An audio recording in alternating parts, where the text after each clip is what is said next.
Schönbrunn Palace in Vienna, Austria. Schönbrunn Palace was the main summer residence of the Habsburg rulers, located in Hietzing, Vienna. The 1441-room Rococo Palace is one of the most important architectural, cultural, and historic monuments in the country. Since the mid-1950s it has been a major tourist attraction. The history of the palace and its vast gardens spans over 300 years, reflecting the changing tastes, interests, and aspirations of successive Habsburg monarchs. At the end of the 17th century, Emperor Leopold I commissioned the Baroque architect Johann Bernhard Fischer von Erlach, who had received his training in Rome, to design an imperial hunting lodge for his son, Crown Prince Joseph, later to become Emperor Joseph I, replacing the château de plaisance built on this site for the dowager Empress Eleonora of Gonzaga in 1642. It was to grow into a palatial imperial residence over the course of the 18th century. The former summer residence of the Habsburgs impresses with imperial ceremonial rooms and magnificent gardens. Maria Theresa, Emperor Franz Joseph, Empress Elizabeth, and others once resided here. Schönbrunn Palace is one of Europe's most beautiful Baroque complexes and has been in the possession of the Habsburgs since 1569. The wife of Emperor Ferdinand II, Eleonora von Gonzaga, had a pleasure palace built on the site in 1642 and called the property Schönbrunn for the first time. The palace and garden complex, created from 1696 onwards following the siege of Vienna, was complete redesigned under Maria Theresa after 1743. Today, due to its historical significance, its unique layout and magnificent furnishings, the palace is a UNESCO World Heritage Site.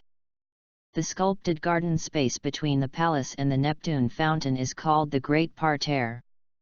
The French Garden, a big part of the area, was planned by Jean Trihut, a disciple of André Le Notre, in 1695.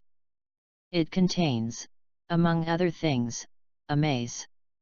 The complex, however, includes many more attractions. Besides the Tiergarten, an orangery erected around 1755, staple luxuries of European palaces of its type, a palm house, replacing, by 1882, around 10 earlier and smaller glass houses in the western part of the park, is noteworthy. Western parts were turned into English garden style in 1828–1852. The area called Meidlinger Vertiefung to the west of the castle was turned into a play area and drill ground for the children of the Habsburgs in the 19th century. At this time it was common to use parks for the military education of young princes. Whereas the miniature bastion, which was built for this purpose, does not exist anymore, the garden pavilion that was used as shelter still does. It was turned into a café in 1927 and is known as Landmannsjossen Station since 2013. At the outmost western edge, a botanical garden going back to an earlier arboretum was rearranged in 1828, when the old palm house was built. A modern enclosure for orangutans was restored besides a restaurant and office rooms in 2009. Schönbrunn is Vienna's most popular tourist destination, attended by 3,800,000 visitors in 2017. The whole Schönbrunn complex with Tiergarten Schönbrunn, Palmenhaus, Wustenhaus, the Wagenburg, and the Schönbrunn Palace concerts accounted for more than 5 million visitors in 2009. At the official website, tickets can be purchased in advance for tours. In addition to tours and tour packages, many classical concerts featuring the music of Mozart and his contemporaries can be enjoyed with the added benefit of more time in the spectacular halls, Orangerie, or Schloss Theater. The annual summer night concert Schönbrunn is held on the grounds of Schönbrunn. Like us and join us at Extreme Collections for more fun and knowledge.